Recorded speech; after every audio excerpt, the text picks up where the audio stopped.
দেখুন এখন আমি এই পাতাগুলা এখানে অ্যাটাচ করব। এই সোজা পাশটা বাইরের দিকে থাকবে, এভাবে থাকবে। দেখুন পাতার সোজা পাশটা এদিকে থাকবে, উল্টা পাশটা ভিতরের দিকে থাকবে। এভাবে জয়েন করব। আমি দেখাচ্ছি কিভাবে করছি। যে এটার ভিতরে এই সুতাটা ঢুকাবো, ঢুকিয়ে এই যে যতটুকুর মধ্যে আমি পাতাটা লাগাতে চাই সেই অনুযায়ী লাগিয়ে নেব।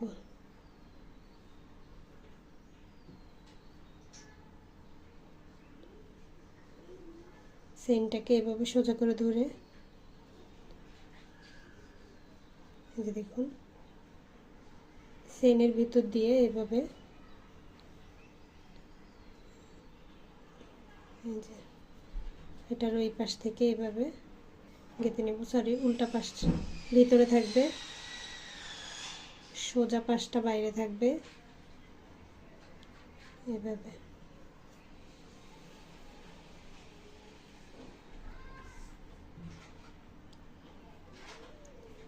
এভাবে সেলাই করে দেব।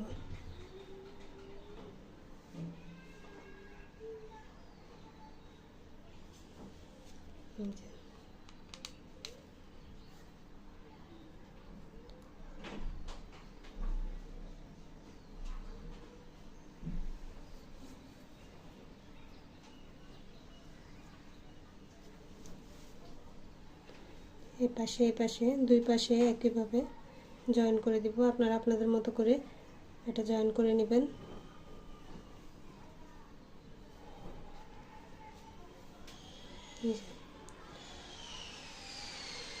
এভাবে জয়েন করে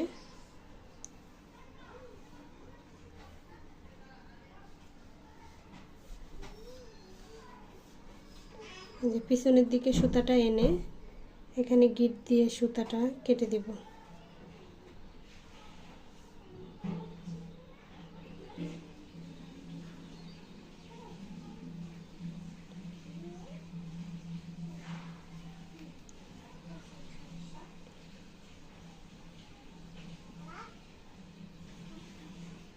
এভাবে